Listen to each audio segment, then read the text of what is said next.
Morning to you, everyone, and welcome back to the Football Tribe UG channel. Robert Kesakos is your usual suspect. Welcome back to yet another live broadcast on this Friday morning for the Friday morning sport edition. It's a pleasure to be back. Thank you so much.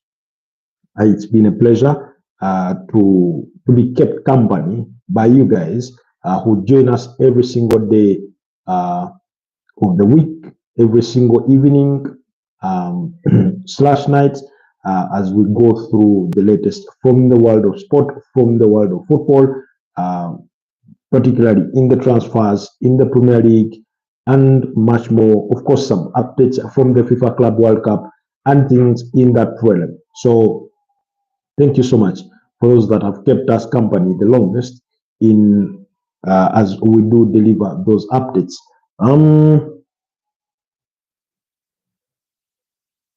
I wish to send my vote of thanks to all of you. Also, our usual suspects, Peter Parker, Safa Ali, Pressing Kosi, those were with us really last night. Safa Ali giving us updates from Turkey, which was which I found quite insightful. So thank you so much, Safa Ali. Then who else? Yeah. And it was really a fruitful conversation that we did have on last night's broadcast for over an hour, for a little over an hour. So thank you so much to all of you that were part of that broadcast and for your invaluable contribution to that broadcast in particular. So we are back to speak more sport, to speak the latest in sport. We are slightly late today. Had some issues to iron out, but yeah, we are back. We are back, and it's good to be back. But we get here to bring you the latest. Today we'll be speaking matters Chelsea in regards to Chelsea wanting to hijack. Chelsea want to hijack a deal for Newcastle. They do want to sign. Joao Pedro from Brighton and Hove Albion. So my expectation, apologies, having our audios tested so that we do not get anything wrong right from the onset, because that's key. So, like I was saying, Chelsea want to hijack Newcastle's pursuit for Joao Pedro from Brighton, and then, of course, we'll be speaking about Leonel Messi in a bit. He did have a wonderful performance as Inter Miami beat up against FC Porto by 2-1 in the FIFA Club World Cup last evening or last night. And then, of course, then apparently Fenerbahce made an offer to sign Son Heung-min. They're among those interested in signing the Tottenham Hotspur forward, as well as Jonathan David. Then they also want to sign Emi Martinez and things in that realm, including Neymar. So we're going to be speaking about a little more about that and more. But like I said, primary focus is kicking off with Chelsea because Chelsea's in the last 3 years, ever since Tony Bolly and his partner took over the realms at Chelsea, buying the club from Romano Abramovich. I cannot say I would say they've not been the same, really, when it comes to the transfer window, the way they operate. And the mere fact that they are £300 million healthy, as far as the profit and sustainability rules is concerned, shows how shrewd they've been in their business. Of course, part of that comes down to the fact that they sold to themselves the Chelsea side, the Chelsea women inside, for £200 million. And then in there, they also sold to themselves car parks.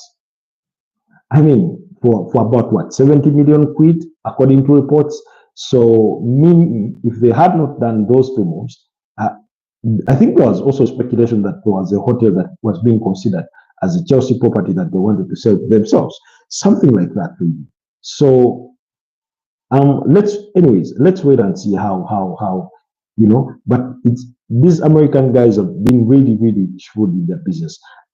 they must have spent a good number of weeks, if not months, reading all those rules to the letter of the T. And then they went up and upscaled every rule that they could. They sort of manipulated the market in sort of in ways that you cannot even imagine. For example, they started this thing of signing players, especially young players, and putting them on lengthy contracts beyond 5 years. Initially, we had been accustomed to the feeling that lengthy contracts were being 5 years, or at the very longest 6. Because I do remember David Moyes signing a 6-year contract when he joined Manchester United from Everton as a replacement for Sir Alex Ferguson. That's one of the names in recent memory that had signed a lengthy contract. Lokman Technologies, what are we on here, please? Good morning, Lokman Technologies. Welcome to the Footballtribe YouTube channel. Robert Kesakos is your usual suspect. That's my name. I'm coming to you live from Kampala, Uganda.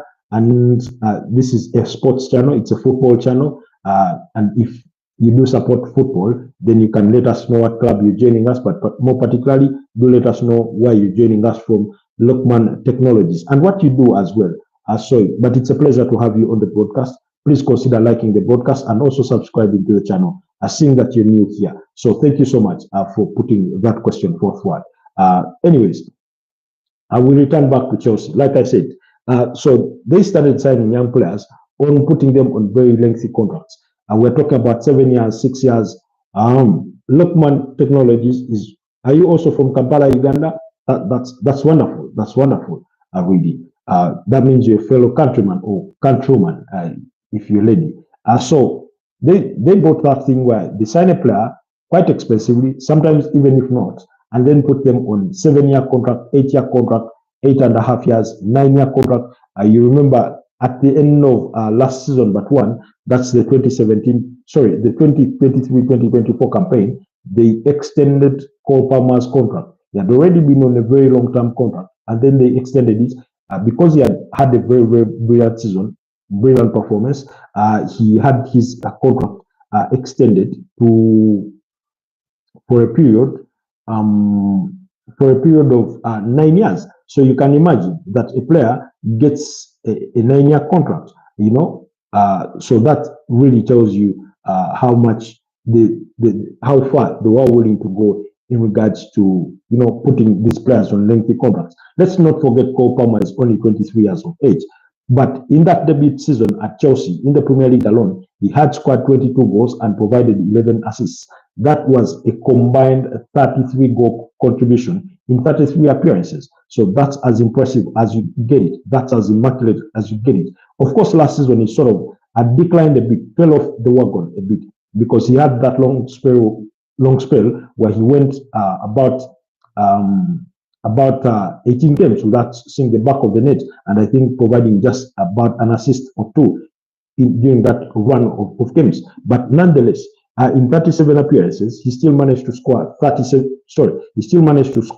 15 goals and provide 8 assists. That's again a goal contribution of 23 goals. Of course, 11 less than he had managed the previous campaign in terms of goal contributions. But that notwithstanding, he remained brilliant. So Lokman Technologies, please let us know if there's anything you support, what you deal in, what you do.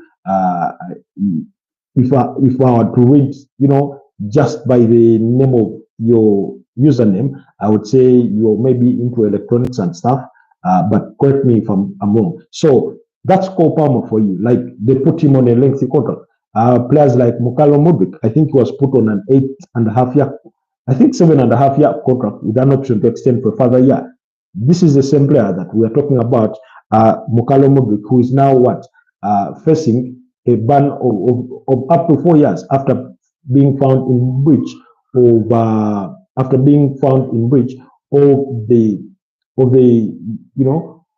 anti-doping rules in as far as the football regulations go. So, which is not really good. I mean, he did test positive for that banned substance, melodonium.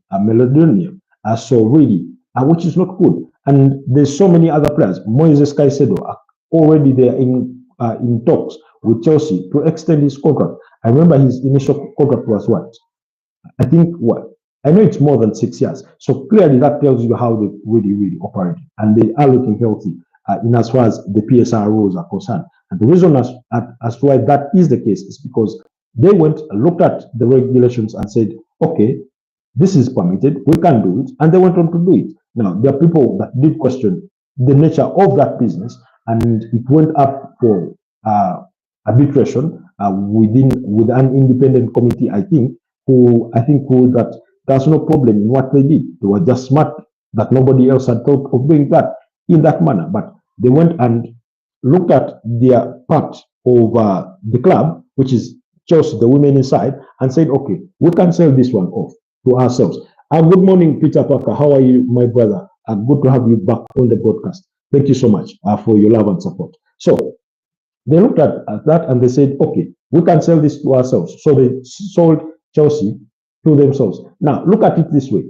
Let's say you're a director at a company, let's say an IT company that owns a building, owns a server center, owns all this, a cable infrastructure and things of that nature. So you do own all of that as a director of the company.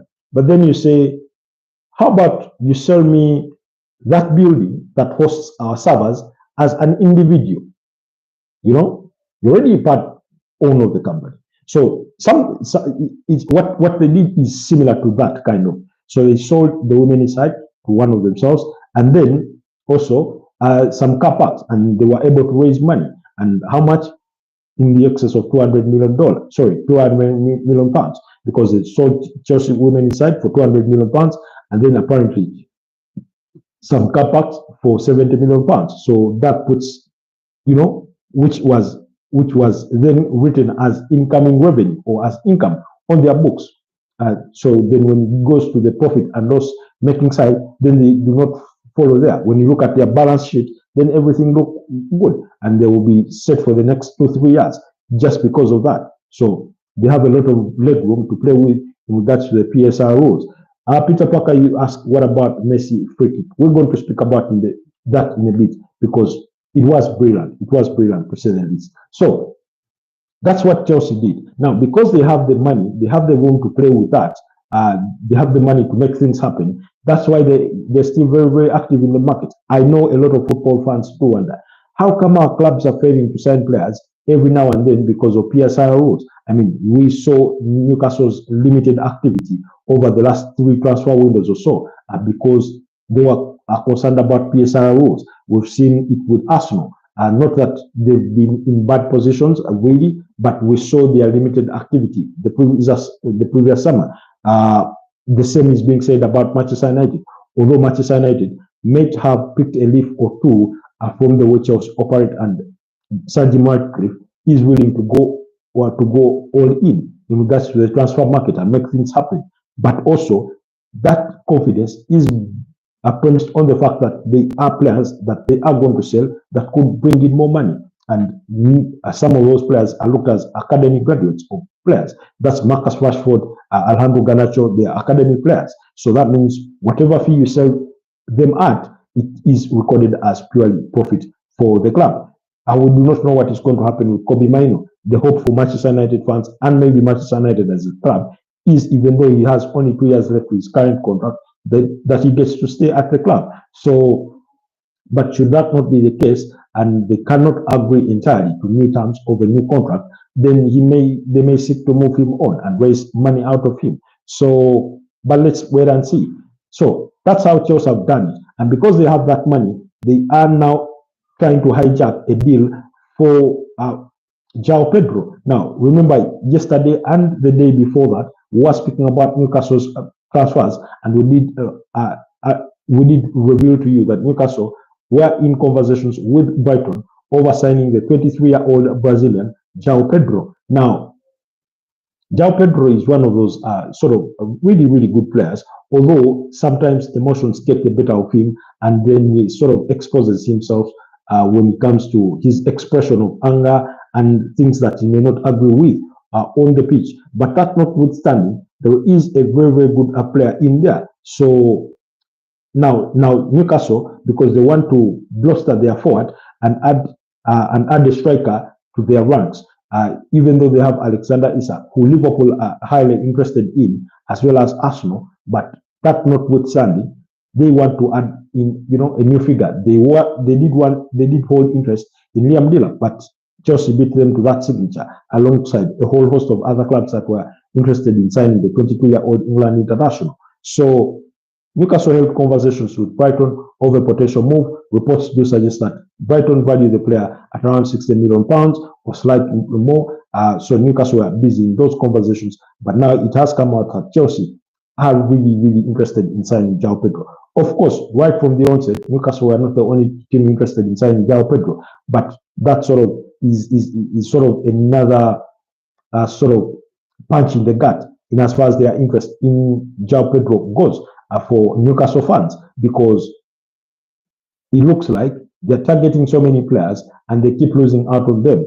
I remember Liam Delap, Brandon Bomo, who is given priority to Man United, and now we're talking about Joao Pedro. Now, I get the feeling that if you're Joao Pedro, probably you could be swayed by a move to Chelsea in comparison to Newcastle. Now, there's a good number of factors beyond, of course, when you look at the history or the pedigree of the club in terms of success, both past and recent, it gives Chelsea the edge.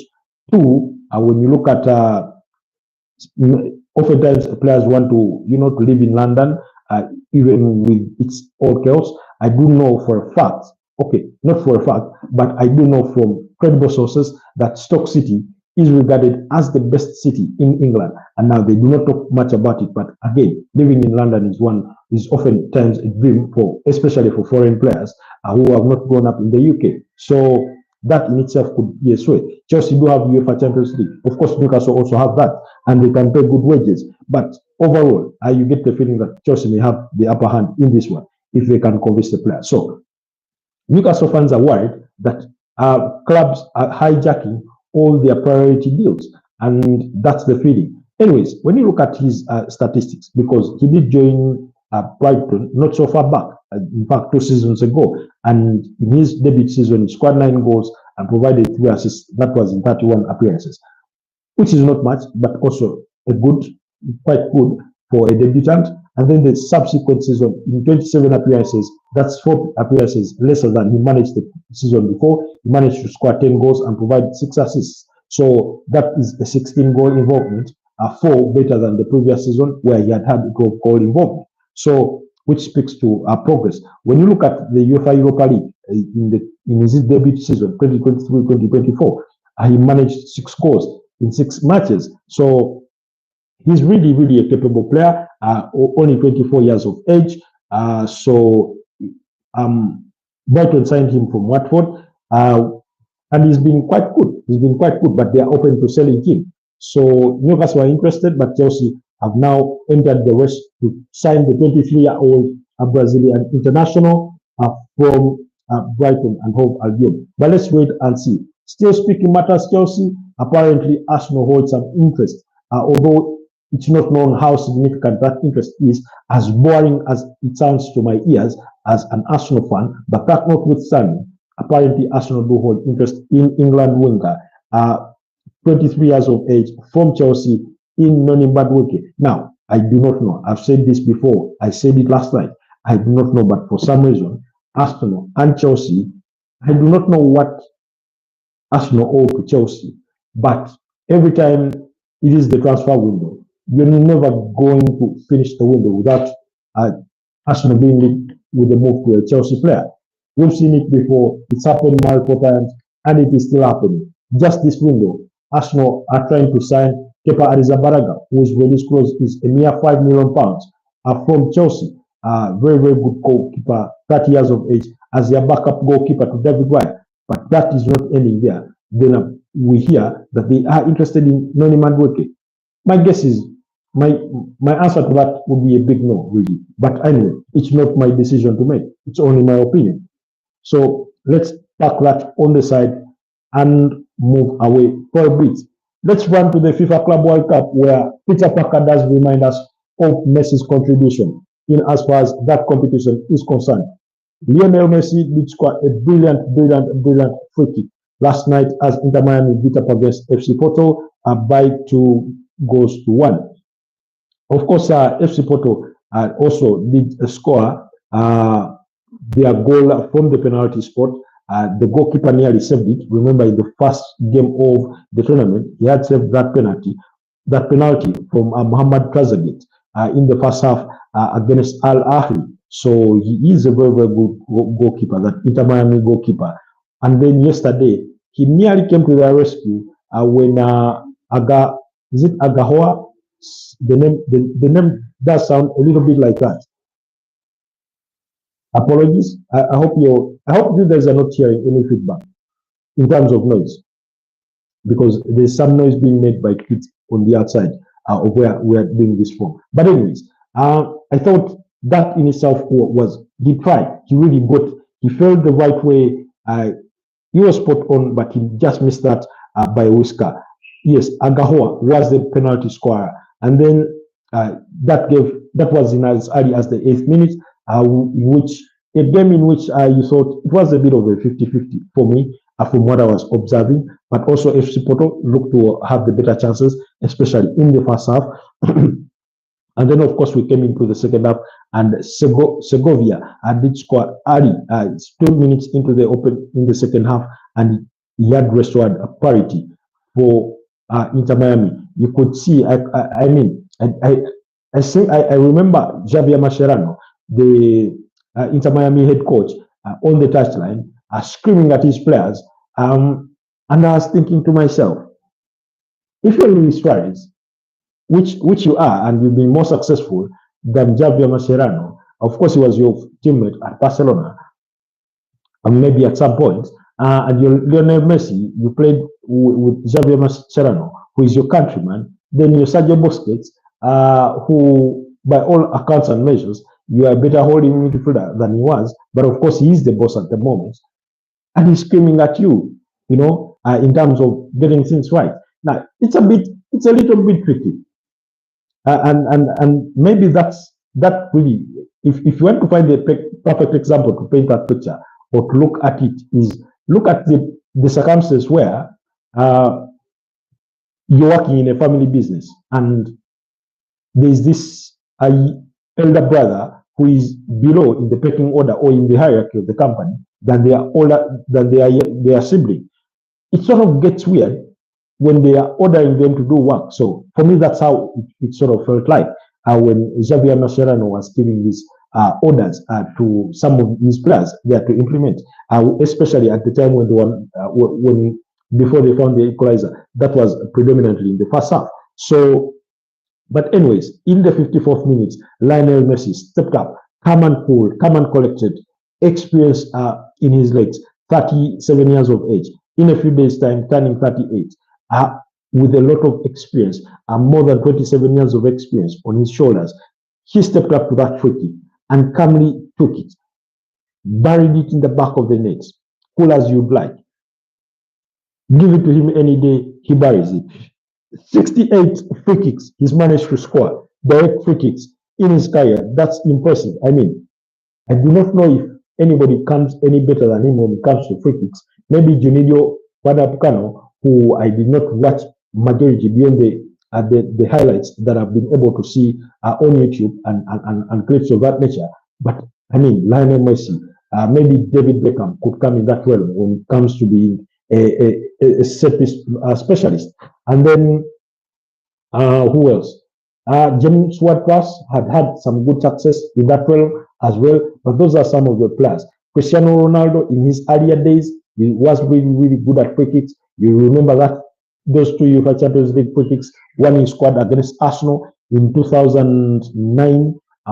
Then in that semi-final, UEFA Champions League semi-final at the Emirates Stadium, beating Manuel Almunia quite from a lengthy distance. Then you remember his free kick against FC Porto, still in the UEFA Champions League. So, I mean, those are some of the names that do come in that regard. But overall, you can't help it notice Messi, because Lionel Messi, one of the best there has been, and yet again, as captain, wearing that armband, inspiring his side to victory and that puts them at 4 points on that, Group A table. Of course, behind Palmeiras, who equally have the same number of points, although they have a better goal difference. Hi, Achu. How are you, my brother? Good to have you back. Always a pleasure to see you join us on our broadcasts. Yes, I know, you miss out on some days, but it's always a pleasure to have you back.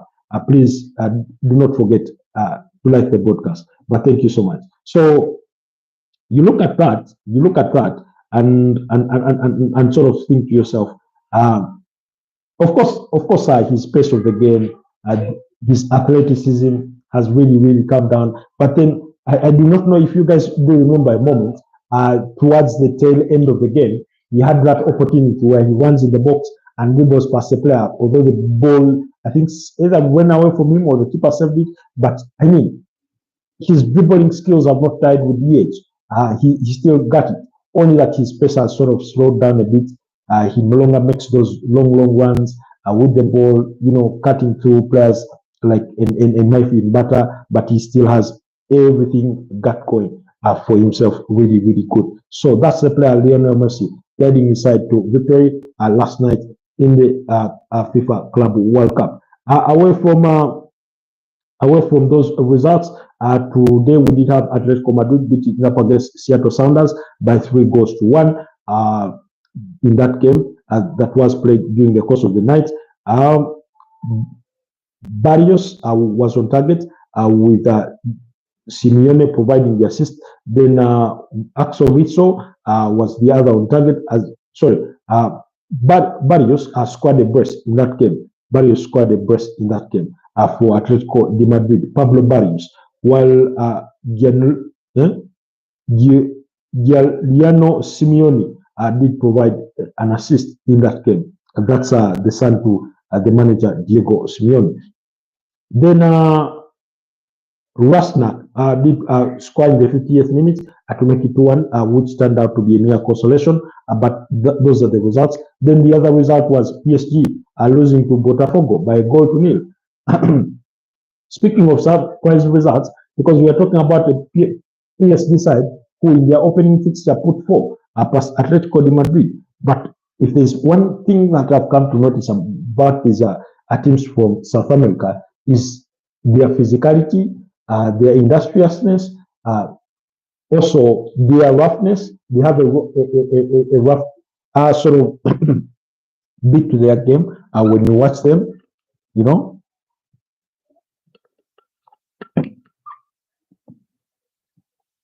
They do not give it to you easy. And the case wasn't any different in that game for Botafogo. Jesus scoring in that goal. Sorry, that goal that won, the tie. Igor Jesus scoring the goal that won the game for Botafogo against Paris Saint-Germain. And then, of course, today we'll have Benfica at 7 p.m. East African time, taking on Auckland City. I do expect Benfica to win that game. Their first game ended in a 2-2 draw against Flamengo. That's, yes, Angel Di Maria scoring from the penalty spot, while Nicolas Otamendi found the equalizer for Benfica against Flamengo. Sorry. Yes.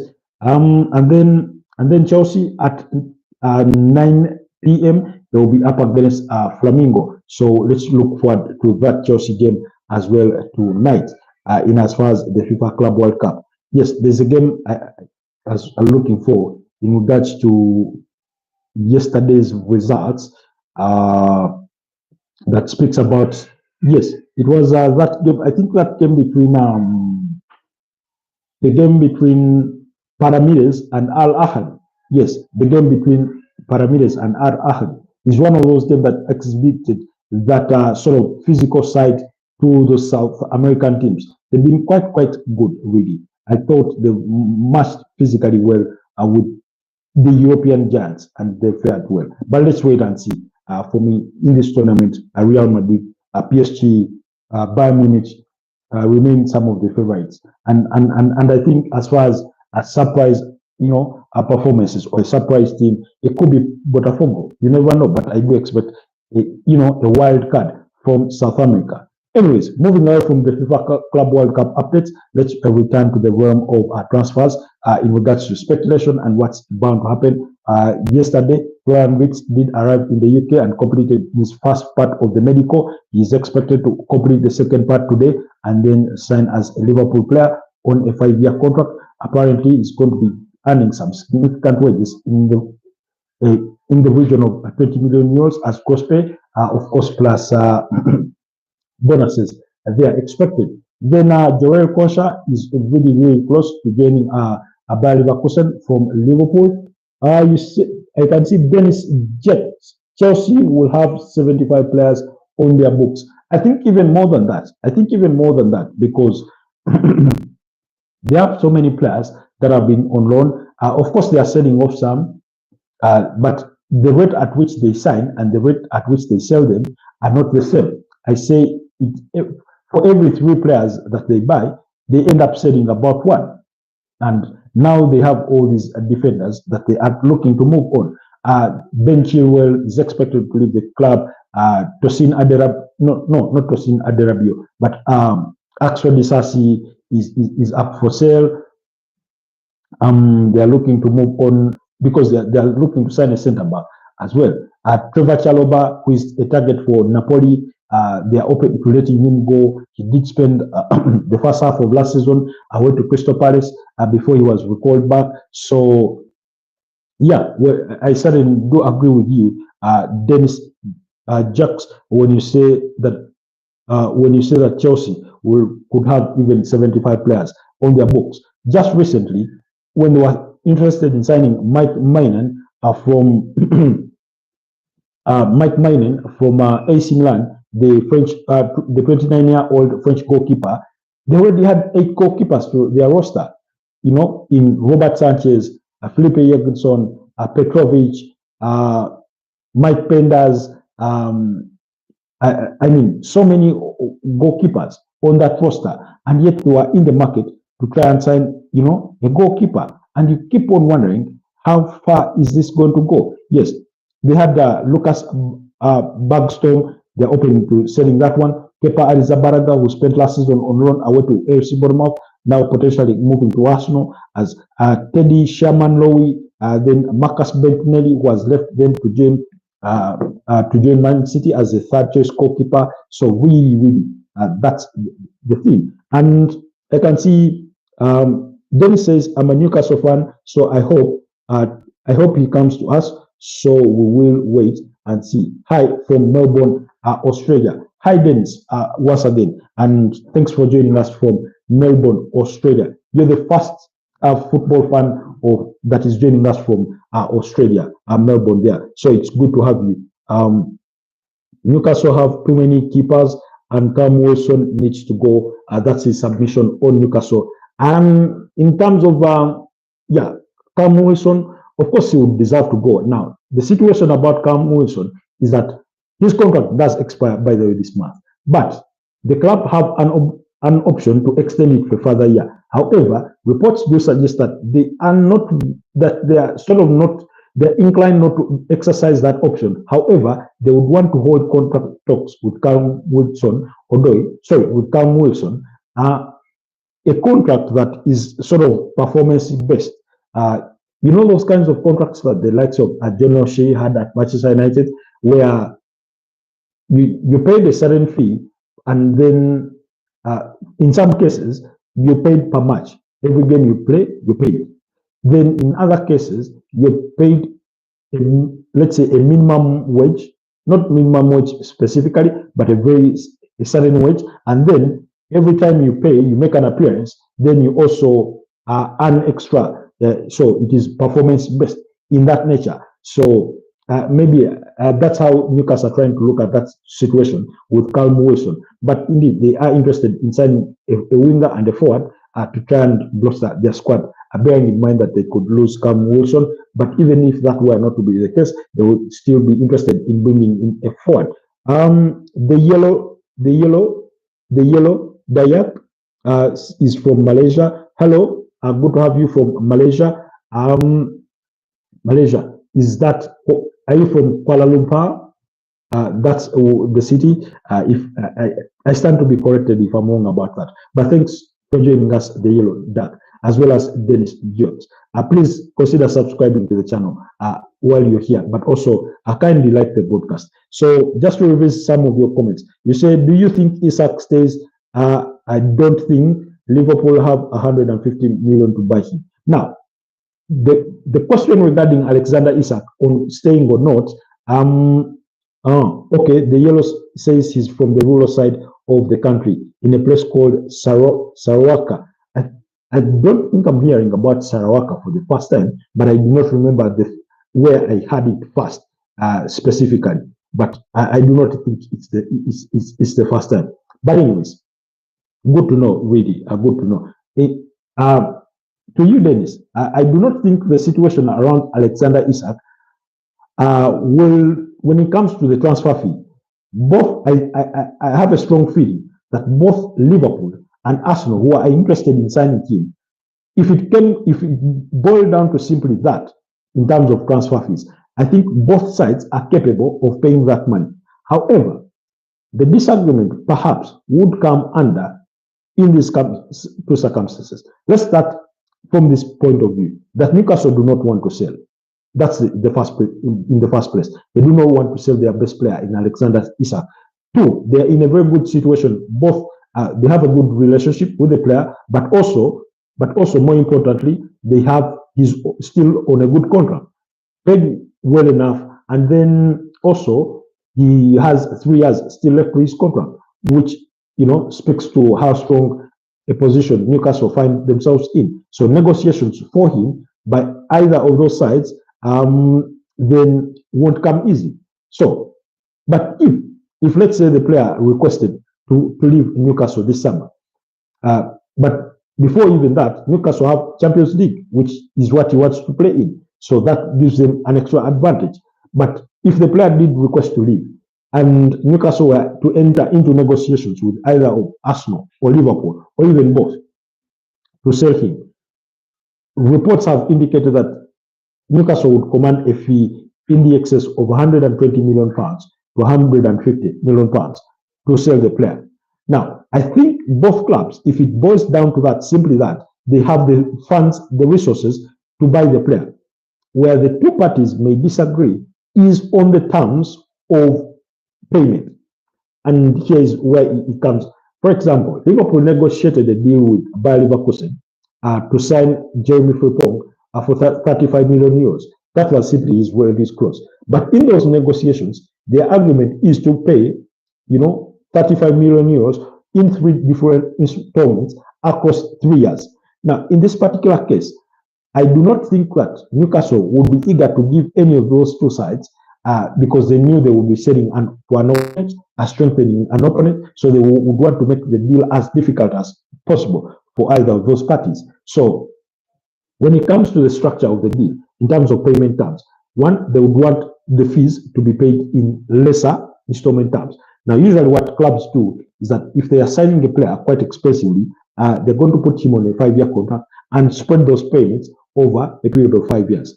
Now, I'll give you an example, and I'm not saying this is what really happened in this particular case, but when Arsenal signed a Declan Rice from West Ham in the summer of 2023 for 100 million pounds with 5 million pounds in expected add-ons, now, you do not get all that money up front. So, because he's on a 5-year contract, they could reach an agreement that every year of his contract, we're going to be paying you 20 million pounds, and then that means they pay 100 million pounds within a space of 5 years. Now, in most cases, usually if it's a transfer of that nature, clubs insist that maybe the money up front, the first installment, is quite significant compared to the rest. That, for example, if you're buying a player for 100 million pounds, the club may say, give us maybe 40 or 50 million pounds up front, and then the rest will come in installments. Maybe the second year you give us 20, another year you give us 25, or like that, depending on how the breakdown is. Manchester United did activate a 62 million pound release clause for Matthias Cunha from Wolverhampton Wanderers, and they did the argument is to pay that money in 3 installments across a given period of time. Initially, Manchester United want to pay that money in 5 different installments in a course of 5 years. Wolves said no. It is stated, well stipulated in his contract that money has to be paid in 3 installments. Now, those installments are at about what? 21 million pounds, each. So times three, takes you to the region of 62.5 or 63 million pounds. That's there you have it roughly. So when it comes to Alexander Isak, if Newcastle are to entertain a bid from either of those opponents in Arsenal and Liverpool or any other Premier League suitor that may be who has not yet come to light as of this moment, they would want to make that a bit difficult. And how do you make it difficult? If you do agree to a transfer fee, let's say that it's going to be 120 million pounds as guaranteed fees, and then maybe 30 million pounds in achievable add-ons. Let's say if he helps you win a Premier League title, you pay us 8 million pounds. If you win the UEFA Champions League, you pay us 12 million pounds. If he scores 25 goals or more than that, 25 goals or more than 20 goals in a Premier League season, you pay us 5 million pounds. Usually those are the achievable add-ons that are added in there. Newcastle would want to make that as difficult for those teams. And also, if it comes to the expected add-ons, they would want to make it as simple. Like, those add-ons are achievements that are really, really easy to make. For example, he's proven that he can score more than 20 goals in a Premier League season. He's done that twice. In the 2023-2024 season, he scored 21 Premier League goals. And then last season, he scored 23. So he's really capable of that. So if the condition is that if he scores 20 Premier League goals and you pay us an extra 5 million pounds, that's quite achievable. So in the structure of the deal, that's where I think Newcastle would look to make it really, really difficult for the teams that do want to buy him. But when it comes to being in what sort of financial health condition within which they do find themselves, and the capability to pay that kind of money for Newcastle, because they really, really want the player, they look at him as arguably the best striker there is on the European scene, then I do think, Dennis, that they can actually pay that money. And I hope I've enlightened that situation really well. Okay, I see Yellow says Saraka is where the British gets 50% of the black pepper, 150 for Isak. Ain't too high. And you're wondering, is that not too high? Of course, it will be too high, 150 million pounds. But that's the kind of transfer market that we are operating in. If Florian Wirtz is going for 100 million pounds as guaranteed fees with zero Premier League experience, of course, only 22 years of age, maybe age is a factor in this. If he's going for 100 million pounds guaranteed fees and 16 million pounds in expected add-ons, that's in as far as immediate is concerned, then according to Sky Germany, that total package rising up to 150 million euros over a long period of time in terms of add-ons, expected add-ons, then 150 becomes understandable and quite reasonable for Alexander Isak. If Mikhail Modric cost Chelsea 100 million euros, then and look at the situation with him at Chelsea, he's facing a ban of up to 4 years because the FA are charging him for being found in breach of anti-doping rules because of he tested positive for that banned substance called meldonium. So look at that. It's that way. If you did cost them that, Enzo Fernandez coming to Chelsea in January 2023, he cost the club 121 million euros. Moises Caicedo from Brighton and Hove Albion cost Chelsea apparently 115 million pounds. So if those players have cost that much, then Newcastle are well within their means to sit down and say, we'll value Alexander Isak at 150 million pounds. Of course, maybe not all of it as guaranteed fees, but at least that is what it will cost you to sign in. Then it's going to be that, really. I do not think that valuation is wide of the mark if you look at the examples or the benchmarks that we've just given.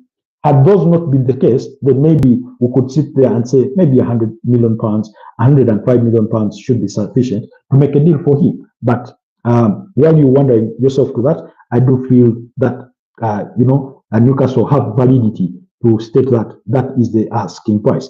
Then say, why don't Newcastle chase Victor Osimhen to partner Isak? They have the Nigerian they have the money at Newcastle. While they have the money, let's not forget it's not too much money. It's not too much money. And this brings me back to the opinion that was raised by a Newcastle fan yesterday in a forum that I was sort of listening into, and he said they should cash in on Alexander Isak. Now, of course, it remains a big question whether Victor Osimhen will be open to joining Newcastle. That remains to be seen. But I mean, it's not too wild a thought. While for you, you're thinking that he should come and partner Alexander Isak, which is an okay thing, and that would mean a lot of firepower for Newcastle. But this Newcastle fan was saying, we may as well get rid of Alexander Isak for the right fee.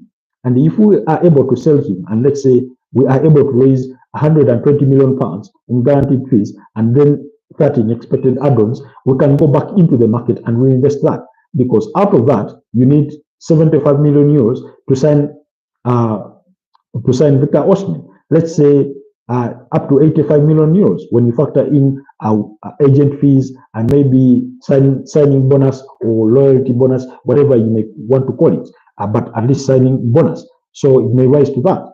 So that means you still have money to play with. Then you go out and spend part of that on Joao Pedro. That means you have yourself two good forwards, for the price of one.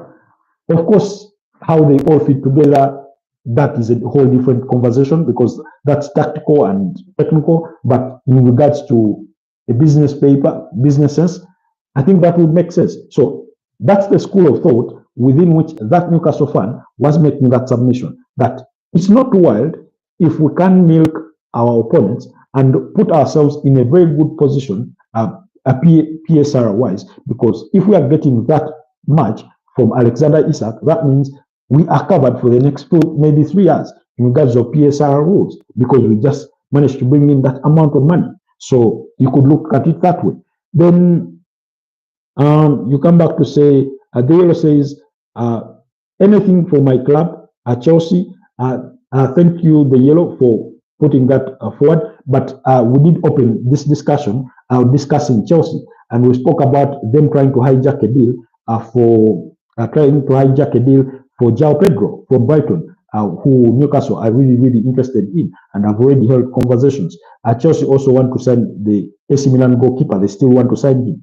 Mike Maynard, they're just waiting for to first get done with the FIFA Club World Cup, and then they will return to the table with AC Milan and try to negotiate a deal. They do not want to spend much more on Mike Maynard because they have goalkeepers that they already trust in Robert Sanchez and Philippe Yaguson, although they know they can do better than the options they have. And Mike Maynard, having only 1 year left to his current contract at AC Milan, Chelsea think they can get him on a cheap, which is no more than maybe 15 to 18 million euros. While contrary to that, AC Milan are demanding for a fee in the excess of 20 million pounds to 25.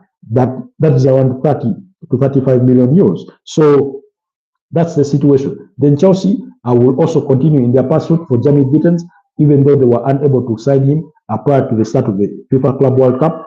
They will try to go back again after the FIFA Club World Cup and negotiate with Dortmund. Dortmund do value the player at around 60 to 65 million euros, although Chelsea's last bid had been to the tune of 15 million euros, about 45 million euros in guaranteed fees, plus 5 million euros in expected add-ons.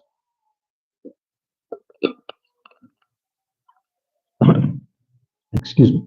Then Chelsea also still want to sign another striker, and on their shortlist they do have Hugo Ekitike from Eintracht Frankfurt, who Liverpool and Manchester United are all interested in. They do have in there Benjamin Sesko is on that shortlist, Victor Gyökeres, as well as Victor Osimhen. That's for the top striker. But Chelsea also want to sign Emmanuel Emega. That's the striker from Strasbourg in France. That's the French side that finished, I think, 7th on the French League One side. Sorry, on the French League One table. And last season they had 2 Chelsea players on loan. Andre Santos, the Brazilian, who has now joined the Chelsea camp and is part of the squad at the FIFA Club World Cup. Then they also have the goalkeeper Petrovic was also at Strasbourg on loan last season. Then there's that team that who were playing yesterday at the FIFA Club World Cup. I think Paramiles Yes, Paramides. Paramides has a Chelsea player. They have a Chelsea player. For those of you that did watch that game, there is a player called William Esteval. He wears shirt 41. Very, very brilliant player. I mean, I watched that game and I was thinking to myself, this guy must be the man of the match. And I think, if I'm not mistaken, he was voted man of the match. William Esteval. He's a Chelsea player. They signed him quite expensively and left him at Palmeiras on loan. So he's joining the club, I think, this summer. That's the expectation. So that's in as far as Chelsea are concerned with their transfer business. Of course, more is expected to happen around Chelsea because you can never say Chelsea are done in as far as the transfer window is concerned. They are always on the hunt for good players, even any players, really. So that's to respond to you, the yellow, in regards to your club, Chelsea, and it's good to know that you are a Chelsea fan. Then you say the yellow, I think, was responding to Dennis saying so true. Newcastle should partner Isak and Osimhen. I mean, that would be an unstoppable double foil in the Premier League, almost taking us back to the era where you had, two sort of strikers playing alongside each other in the Premier League. You go back to Wayne Rooney playing with Carlos Tevez at Man United, and before Carlos Tevez, Ruud van Nistelrooy still being there. You go back to Arsenal having Thierry Henry and Dennis Bergkamp. You go back to Ian Wright playing with what's his name? I'm forgetting. I'm forgetting his name. But you go back to those times. You go back to the time of when Chelsea had Eddie Good Johnson, Joe Cole, Didier Drogba, all those being strikers. Of course, Joe Cole predominantly playing as a number 10, but usually the number 10 was also considered a striker. You go back to the times when Tottenham Hotspur had Dimitar Berbatov playing alongside Robbie Keane. You go back to those times of playing two strikers. You go back to the era of Barcelona playing with Lionel Messi and Thierry Henry, the same side.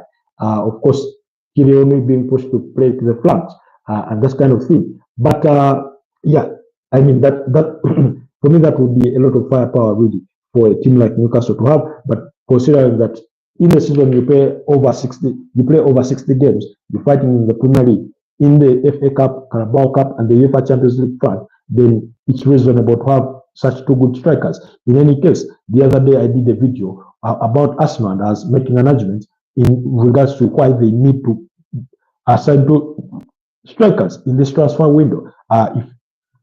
If you haven't watched that, do go to the channel and check it out under the video section.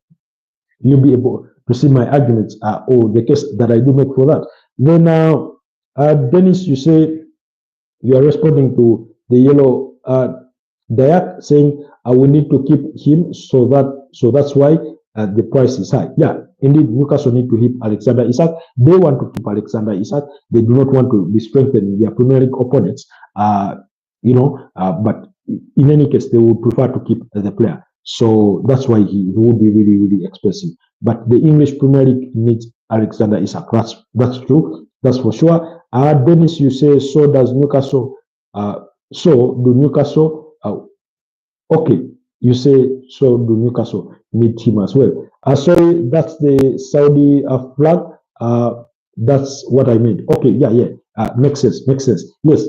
Victor Osimhen turned down, Al Hilal's bid or offer to sign him. Of course, they had informed Napoli that they would be willing to pay the 75 million euros, but also they had put on table an offer for Victor Osimhen in the region of 40 million euros as net pay per season, plus 5 million euros in expected add-ons, but he still turned them down. At the moment, Victor Osimhen is like a pretty girl in a bar or somewhere in a public space, and every guy is looking at her, and she is aware that guys are really looking at her. She's aware that they all are interested in her, that the choice is hers to make in regards to who she wants to go with. That's how I look at the situation with Victor Osimhen. So he's really well aware of that, because Galatasaray want to keep him. They are willing. Initially, they wanted to pay a lesser fee for signing him, but at least they are willing to break the bank to meet his wage demands. They had an offer on table for about 50 million euros in net pay per season for him. They've already signed Leroy Sané. They want to sign Ilkay Gundogan from Manchester City. They want to sign there's another player that they want to sign, Galatasaray. I need to find that out because Safa Ali was bringing us to the know all that yesterday. Yes, they also want to sign Emiliano Martinez, the goalkeeper. That's Galatasaray for you. So, but Victor Osimhen turned them down. He knows there is interest for him from Juventus. He knows there is interest for him from the Premier League as well, Man United. Liverpool have equally been mentioned in the same realm that they do hold some interest. I do not know to what length, but they do hold some level of interest in Victor Osimhen. So because he's well aware of all that interest from Europe, like I said, he's like a pretty guy in the back. He's waiting to pick and choose where he wants to play next season from. So let's wait and see for that. Okay, that's all your comments. I hope I've exhausted them all. I hope I've not missed any, really. And if I've missed any, do not hesitate to resubmit the comments or let me know if there's any comment that I've skipped. So that's the situation regarding the strikers, regarding Newcastle in their pursuits. Also, Man City want to sign Newcastle right back, Tino Livramento, but Newcastle do not want to sell the player. So Man City do understand the deal won't be an easy one to negotiate. It may be a bit difficult, but they are willing to come back after the Club World Cup and try and negotiate for Tino Livramento because they are in the market for a right back. Then continuing with all the transfer gossip and speculation, of course, Napoli are really, really interested in signing Darwin Núñez from Liverpool. Now, initially, Napoli wanted to sign Jonathan David as a priority striker who is going to be a free agent. The 25-year-old Canadian international is leaving Lille as a free agent this summer. They put an offer for him on table. It looked like they were going to sign him, but that deal has not since progressed since the early days of the postseason. But now, apparently, it is Fenerbahce that are trying to sign Jonathan David there. So Safa Ali did bring us to the know of that Fenerbahce are interested in signing Son Heung-min from Tottenham Hotspur and Jonathan David as a free agent. Now, remember, Fenerbahce are also interested in signing Kyle Walker from Manchester City. The 35-year-old is available for about £4 to £5 million. Everton are also interested in signing Kyle Walker, and David Moyes is really, really open for the England international to join them. And I think unless Mourinho convinces Kyle Walker to make the switch to Turkey, he would prefer to stay at home in England after his loan spell with AC Milan and play at Everton. Of course, Fenerbahce offer more in terms of European football and a lot of that. Then, still speaking, Son Heung-min, there's 3 Saudi Pro League clubs that are interested in his services. That's Al Hilal, Al Nassr, and Al Qadash that are interested in signing the 32-year-old South Korean international. Now, apparently, reports do suggest that Tottenham may be reluctant to do a deal or to sanction a deal for him before their Asian tour. They do have an Asian tour in pre-season. So let's wait on that and see. Then I found it interesting in learning that Galatasaray, that Turkish side, had offered Neymar and a deal to try and sign him, although he chose to stay with Santos. He's not fit, really. He's been out for so long with injuries and things of that nature. And then apparently Fluminense wanted to sign him. Flamengo wanted to sign him so that he can be part of the FIFA Club World Cup. He chose not to go. Anyways, then Napoli really want to sign Darwin Núñez, but also some Saudi Pro League clubs are interested in signing Darwin Núñez. I've seen him being recommended to other Premier League teams like Arsenal. But apparently, Napoli are not willing to meet Liverpool's asking price of up to 59 million pounds to sign the 25-year-old Uruguayan striker. Then Liverpool are also keen to sign McQuay, that's the Crystal Palace captain and centre-back, only 24 years of age, who only has 1 year left to his current contract. Remember, Tottenham wanted to sign him in January. Crystal Palace rebuffed those interests. Last summer, Newcastle wanted to sign him, Chelsea wanted to sign him. So there's a whole host of clubs that are interested in signing McKay, or that have been linked with a potential move for McKay. And now, as we speak, Liverpool are apparently leading that race. So Liverpool, Chelsea, Newcastle, Tottenham, and as well as Arsenal have all been echoed to be interested in signing McKay from Crystal Palace. Now, Crystal Palace want to sign is it Diomande, Usman Diomande, from I think from from Sporting Lisbon. Yes, from Sporting Lisbon as a defender. They really want to sign him from there. So, but let's wait and see on how that situation will be.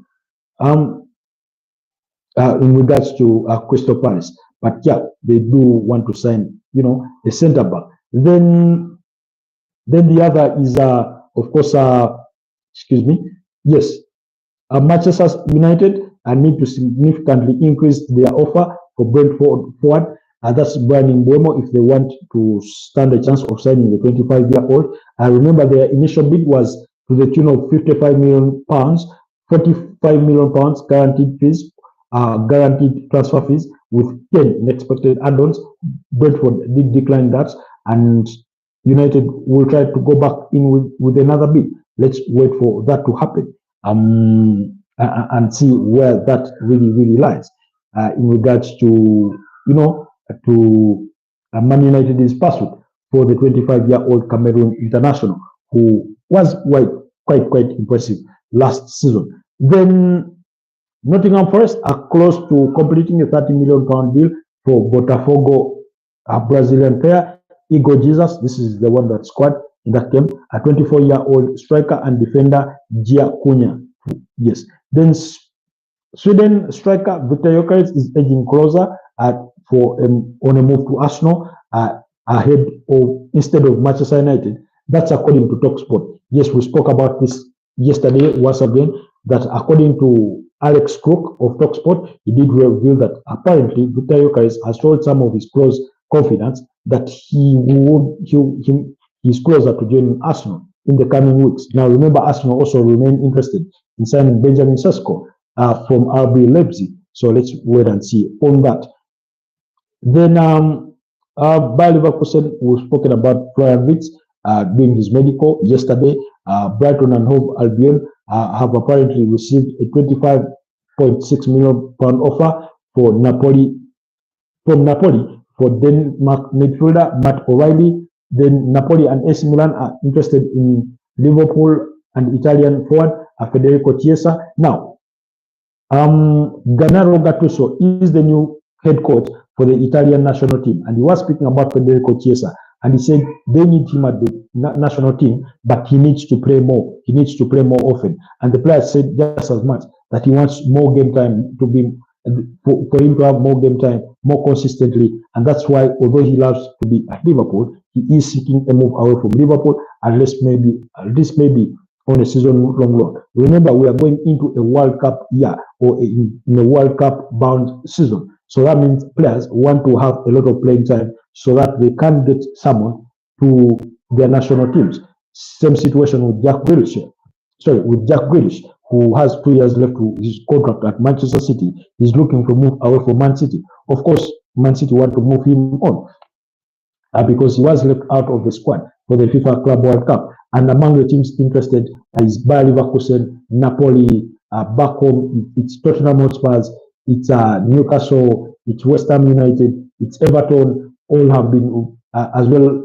They've all reported interest in Jack Grealish. But let's wait and see where the 29-year-old England international will play his football next season. Of course, the sticking point in that sort of deal is his wages. He's on really high wages there.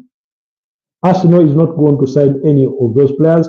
Serious team would have already decided. I mean, there, Amlin is sharing with us a part of what the frustration is growingly among Arsenal fans over their lack of transfer business, especially in firming up their interest to sign a striker, because that should be a priority for them. That's widely believed across board, but they are sort of dilly-dallying on signing either Victor Yokeres or Benjamin Sesko or whichever striker that they may please. And yesterday, I was reading some reports, apparently, on how Andrea Bata doesn't want to spend so much on a striker because then that would impact on how much they spend on a left winger, because they want to also sign a left winger. Also, because, he's well aware of the club resources and things of that nature. I mean, I'm like, cut the crap. Cut the crap. You want a striker, you know who you want to target, you know what the asking fees is, negotiate and get the deal over the line. So, I mean, that would be my submission to that. But thank you, Amelie, for that submission. Then, okay, yes, newly promoted side Sunderland are keen on signing Southampton defender Duje Kaleleta Ka from Lyon. The 28-year-old Croatian international played 13 times in the Premier League in the 2022-2023 season. That's according to Newcastle Chronicle. While Everton have opened contract talks with England centre-back Gerard Braithwaite, the 22-year-old has 2 more years left on his current contract deal because David Moyes wants him to stay. But remember, he is a target for Chelsea. That's Gerard Braithwaite. And last summer, he was a primary target for Manchester United, although they could not agree to a transfer fee. Everton valued him at £75 million, while Man United were not willing to go over £50 million to try and sign the England international. Then Ghana midfielder Thomas Partey is expected to leave Arsenal at the end of his contract.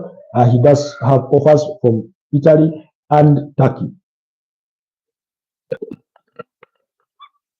Now, contract negotiations between Thomas Partey and Arsenal have sort of at a standstill. The player wants increased wages, and the club are not willing to offer increased wages. They did send their offer to his agent, but they've not received a response in weeks. So in that, should Thomas Partey leave, then Arsenal are potentially looking at Lucien Aguema from Sevilla as a potential replacement. Only, I think he's 23 years of age, available for about £20 million because of Sevilla's financial situation and things of that nature. Then Borussia Dortmund England winger Jamie Gittens is still intent on joining Chelsea. He has already agreed to a 7-year contract in principle with Chelsea, so he's really looking forward to joining Chelsea. Then Manchester United are waiting to discover whether it will be possible to sign Bayern Munich and Portugal midfielder Joao Pedro, 29 years of age, on loan after deciding not to spend big on Atlanta's Brazilian midfielder Henderson, 25 years of age. Now, Henderson is one of those midfielders that has sort of teams have been interested in, but have never really made a move for him. Sort of a similar situation, for those of you that do remember, a player called Andrea, what's his name? He's now playing for Benfica. Andrea, his name eludes me, but he's a striker. From formerly at Torino. For those of you that do remember him, kindly remind me his name as I try to find his name. He's at Benfica, but his name eludes me. So, but anyway, he's one of those players that so many teams wanted to sign in his prime. Yes, Andrea Bellotti. Yes, Andrea Bellotti is the name I was looking for.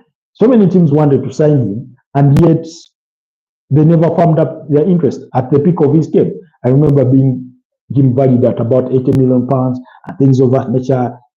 Nothing led to fruition. He eventually made the switch to AC Roma, played there for some time, and now he's with Benfica. So same applies to Henderson, although there's strong interest for him in the Saudi Pro League. But let's wait and see if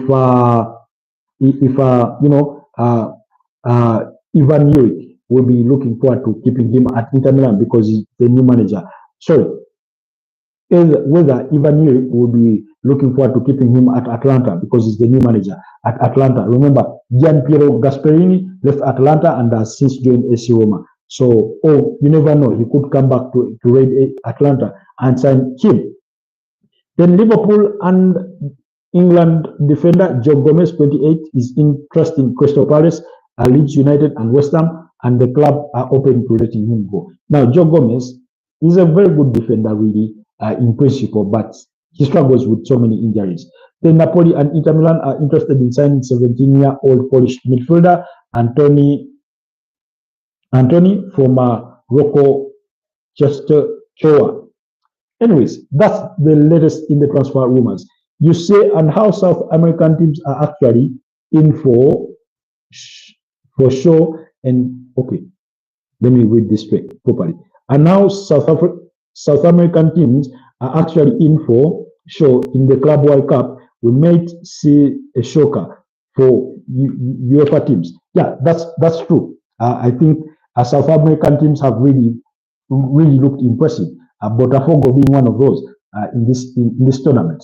I did say that we should expect a dark horse or a surprise team from South America to come and blow all these European teams out of the water when we are looking at my considerations for a potential winner for the tournament.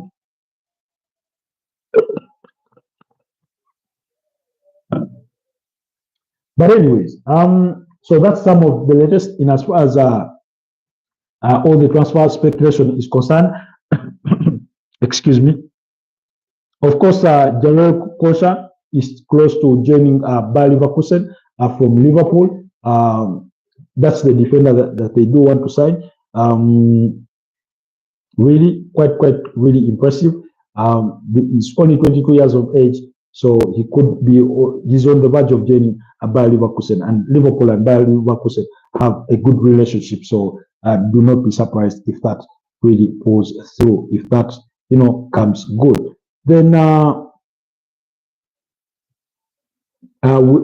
like I said, Milos Kerkez, it's only a matter of time for him to complete his move to Liverpool because Bournemouth have already signed a replacement for him. They've already signed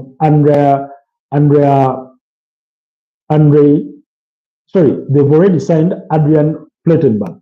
No, yes, Adrian Trafford. Yes, that's the name I was looking for. Adrian Trafford is a replacement they did sign from Stade Rennes. That's FC Bournemouth as a replacement for Milos Kerkez, who is going to be joining Liverpool in a few days' time. So then, of course, there are still reports linking Arsenal with the potential move for Alejandro Garnacho.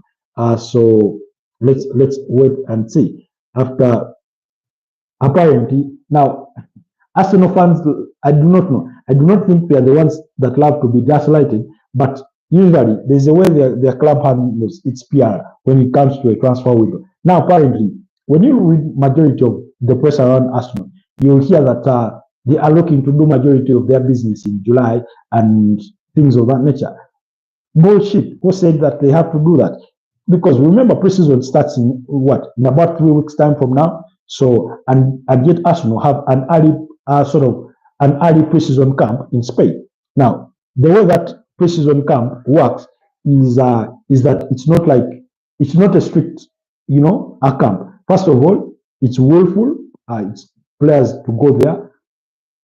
Of course, it does look awkward if others have gone and for you say you're still on holiday, but it's not sort of mandatory, to say the least, because they have exact dates within which players are supposed to report for preseason. But Arsenal tend to do that early preseason camp, and it started last summer. So they go to Spain there, near Mikel Arteta's hometown of Juan Sebastian, and the way that camp works is that players are allowed to come with their families. So they come with their families. They do light work, training. They do not talk tactics. They do some gym work. They do some bit of training, ball work here and there to sort of get them to keep their bodies sort of in shape. They get to discuss things at a personal level with their coaches, with their physios. They get to assess different players. When they talk tactics, it's at a personal level. When they're reviewing an individual to say, okay, look here, maybe Mikel Merino, this is what you did last season. Here's where you need to improve. Maybe you need to work on this. Your Kai Havertz, this is what you need to work on. Your Martin Odegaard, this is where you fell short. Things of that nature. That's what they do work on during that camp. And so they get to train, do gym works and ball work, but they have their families coming along. They can come and watch these training sessions. They're close by. They can still go to the beach. They can still go and, do the partying and all that before the official preseason gets underway.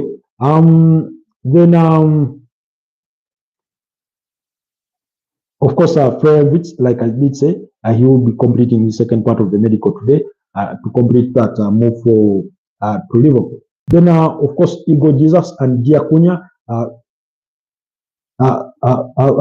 almost done for Nottingham Forest. They are joining. Then Bayern Munich want to switch their attention to Rafael Leao and Bradley Bacola after failing to land Nico Williams, was given priority to Barcelona. So let's wait and see anyway, guys. That's the latest in as far as transfer gossip and speculation is concerned. Let's do this again later today. Do not forget to join us for our broadcast in the night, coming to you at about 11 p.m. East African time. I know it's oftentimes late for majority of our people, but because of the ongoing FIFA Club World Cup and everything surrounding it, that's when we do it. So it's always a pleasure. Thank you so much for those that have been part of this discussion this morning. Lookman Technologies, thank you so much from Kampala, Uganda. Thank you so much, Peter Parker, one of our usual suspects. Achu, always a pleasure to have you. Dennis Jacques, thank you so much. A new member, a Chelsea fan joining us from Australia. Then the Yellow Duck, sorry, the Yellow Dayak from Malaysia. There, thank you so much for joining us. He is a Chelsea fan, while Dennis Jacques is a Newcastle fan. So thank you all for joining us. And then Okuyo Amlen is our usual suspect on the channel. Always a pleasure to have you. Thank you all for your submissions. Thank you all for your contribution in regards to today's discussion. It's always a pleasure to hear from all of you. For those of you, but before I let you guys go, for those of you that have watched our content under the short section, under the video section, I want to say thank you so much for always dedicating the time to go over to the channel and review all that content that we do put out every single day. So, but if you're interested in learning some digital skills like coding, cybersecurity, and web design, do not forget to check out our friends at Ebo State. They are based in Kansanga, Kampala. They do offer in-person and online training sessions for their trainees, but also as well offer career guidance, and they do help their trainees in post-training find jobs in the dynamic digital world. So I'll leave their link down in the description so that you can go and check out their website for more information on that. Otherwise, it's been a pleasure having you for the last 1 hour being here with us. Thank you so much. Continue to love and support Footballtribe UG so that we can continue to grow on this journey. See you next time. Have yourselves a blessed day. Bye-bye.